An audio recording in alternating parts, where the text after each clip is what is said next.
ke segmen berikutnya, yakni tentang anak lo. Woi, Berurutan kan anaknya. Nah, si Biang Kerok. langsung dimulai dengan biang kerok ini. Aduh. Padahal ini mau inspirasi, jangan biang kerok dong. Terus Oh, kadang-kadang apa? kadang-kadang Biang Kerok itu perlu Oh gitu. biar Oke, ada oke. Nanti ini. coba diceritain. Oke. Sekarang ini apa namanya?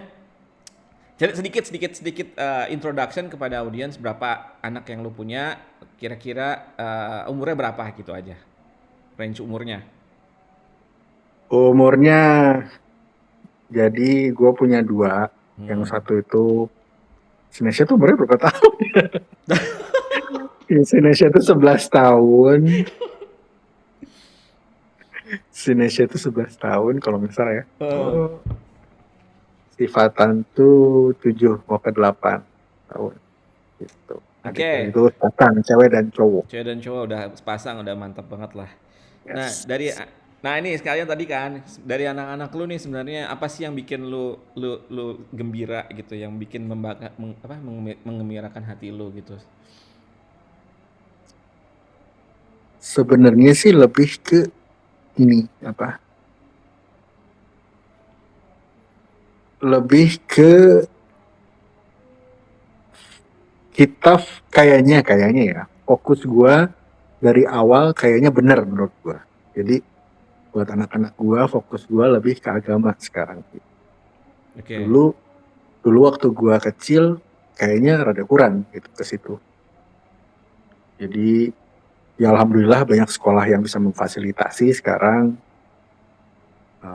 dan dipush buat untuk melakukan hal-hal yang memang seharusnya seorang muslim lakukan ya. Kayak anak gua alhamdulillah sudah hatam gitu kan, yang cewek. Gua mah Alhamdulillah. iya, maksudnya jauh lah sama gua gitu ya. Terus kayak gitu kalau dari segi agama gitu. Terus kayak gitu, eh, si Fatan pun udah lancar umur segitu, baca Qurannya gitu. Masya Allah. Terus udah gitu ya intinya sih dari situ dulu. Oke. Karena kalau misalnya pelajaran-pelajaran yang lain, gua sih ngebiarin mereka ya intinya mereka sukanya apa gitu terserah gitu. Karena gua nggak bisa ini. Tapi kan kalau agama mah ya emang mau dari kecil sampai dewasa juga gitu-gitu aja. Iya, Yang udah, harus iya, dipelajarin gitu kan. iya benar, Cuman kalau misalnya bakat ya kita nggak tahu gitu. benar. Kalau itu mah sudah harus kayak apa ya prosesornya gitu harus Iya, sudah iya, ada benar. gitu aja udah gitu. Benar, benar, benar. Gitu. Oh gitu. Kalau Terus video card kayak gitu nyama ya terserah gimana dia jadi lu analogikan anak lu dengan komputer ya. komputer. Terus apa namanya? Kan anak lu dua nih ya. Hmm. Ceritain dong dari yang pertama dulu deh. Apa namanya? The proudest moment, the happiest moment lu sama dia. Kalau sekarang bangga banget mungkin belum ya karena apa achievementnya itu masih perintilan lah menurut gua karena kan umurnya masih kecil ya. Cuman kalau dibandingin sama gua gitu ya mereka achievementnya jauh lebih banyak lah. Apa masih Oke.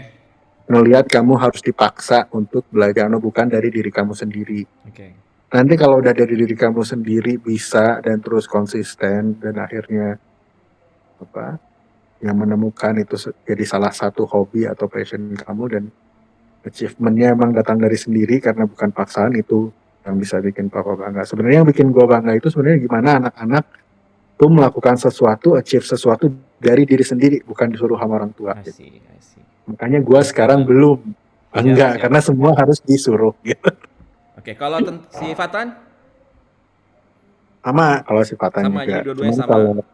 Cuman kalau misalnya anak segede-gede gitu ya, yang bikin seneng guanya sih kalau sifatan dia eh, gini. Jadi nggak tahu nih kalau sama orang tua yang lain ya. Cuman kalau misalnya lu melihat anak lu sendiri, kadang-kadang lu ngelihat cerminan diri lu waktu kecil. Hmm. Dan lu tuh pengen gitu, aduh jangan kayak gua banget tuh waktu kecilnya, pengennya agak berubah dikit gitu. Karena gua tahu kalau misalnya lu dirubah seperti ini tuh, you are a better version of myself I gitu. see. Ngerti gak sih? Oke. Nah, karena gua ngelihat si Nesya itu yang anak pertama cewek gua tuh gua banget. Tapi kalau si Fatan itu adalah istri gua banget. Dan lu dari segmen berikutnya lu tahu kan gue amazed banget sama istri gue ya. Mm-mm. Jadi secara mentally atau handling situations, gue lebih suka ngelihat sifatan gitu Masya Allah. daripada anak gue. Karena gue tahu gue bisa ngebaca kalau anak gue handle situation seperti itu, oh ini kayak gue waktu dulu dan itu jelek gitu. Masya Allah. Tapi kalau misalnya gue ngelihat Atan handling sesuatu gitu, itu nggak gue gitu, bukan gue dan gue rasanya itu inovatif gitu menurut gue gitu. Wes. Oh keren kok bisa gitu sih nggak kayak gini gitu. Ngerti, ngerti. Kayak misalnya gini lah, maksudnya kalau misalnya dimarahin sama nyokapnya gitu ya. Kalau kalau gue dan gue waktu kecil sama anak gue yang cewek, itu tuh pasti lebih ke surrender gitu, surrender, nangis, tapi dipendem emosinya jadi marah sendiri sama diri sendiri. Hmm. Kalau Fatan itu lebih ke dia argumen gitu.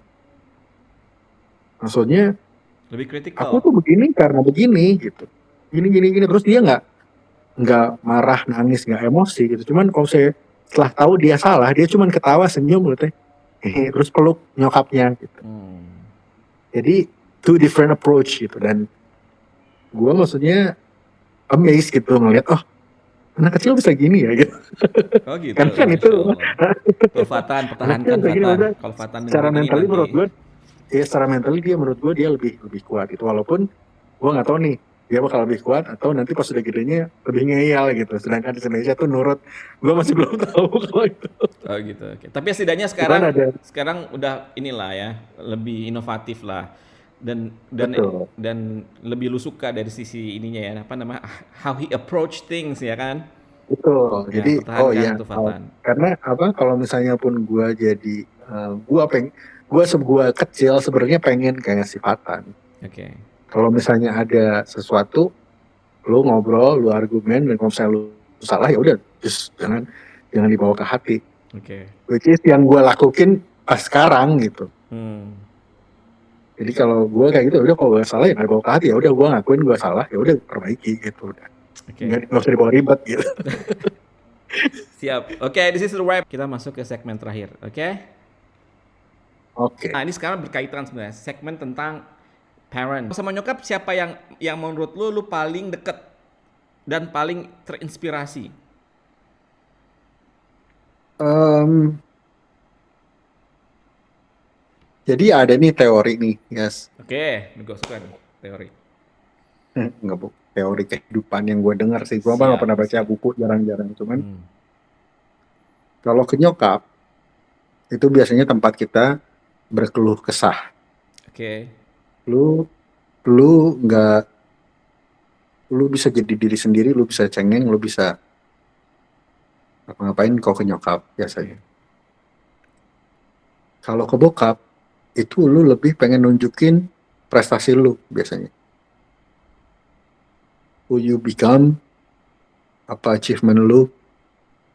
Dan biasanya kalau sama bokap itu lebih nggak bisa jadi cengeng atau mengeluh atau gimana gitu. Nah, based on that theory, gitu. Lu kan nanyain tadi yang menginspirasi uh, gue tuh apa gitu. Kalau dari nyokap, nyokap itu percaya banget sama kita gitu. Nggak pernah melarang-larang, nggak pernah terlalu ngatur terlalu ekstrim gitu ya. Emang ngasih kepercayaan dan ketika kita membuat kesalahan, ya kayaknya sih lebih ngasih wejangannya tuh nggak berlebih, cuman disuruh kita tuh buat mikir sendiri gitu. Oke. Terus bokap, kalau bokap memang sih ada unik ya kalau bokap gua mah leadershipnya sih. Gimana Jadi tuh dia kalau leadershipnya? berinteraksi sama orang tuh, Hmm. kalau berinteraksi sama orang gitu, kadang dia bisa keras, wah keras banget menurut gue ya. Hmm. Tapi kadang dia bisa juga persuasif gitu. I see. Dalam artian run sebuah perusahaan gitu ya, terus jadi Jadi jarang yang gue lihat tuh sebenarnya, jadi banyak pegawai bokap gue itu loyal banget gitu sama bokap, walaupun dimarah-marahinnya menurut gue sih gila gitu ya. Kayaknya kan itu bilangnya sumber inspirasi kan, Benar, benar. ibaratnya sebagai mentor gitu. Tapi ya mungkin ada A, B, C-nya itu kita perbaiki gitu, karena oh bokap kayak gini dulu, jadi tapi itu kayaknya kurang deh. Dan gue kan belajar gitu di sekolah ada suatu hal yang memang ini tuh harus diperbaiki di era yang itu. Jadi kalau ke bokap gue inspirasinya adalah like, mungkin how to run the business gitu, yang influence banget buat gue gitu. Kalau ke nyokap ya gitu lebih ke cara gimana ke keluarga gitu, inspirasi gue apa menghandle keluarga gue gimana gitu. Komplit berarti ya. Gitu ya. Ya menurut gue komplit walaupun ya Masya Allah. banyak kekurangan. Value-value apa nih yang lu mau transfer ke anak lu dari kedua orang tua itu gitu? Kalau dari nyokap masalah, lebih ke masalah kalau misalnya ada permasalahan itu nggak usah dibikin ribet gitu intinya. Begitu. Jadi Nggak usah dibawa ke hati sekarang lu gitu, nggak bakal usah dibawa ngasih ke tahu ke hati anak lu tapi gitu lebih ya. lanjut. Betul. Hmm, hmm. Gitu. Dia lu fokus sama solusi, jangan fokus sama problem Oke.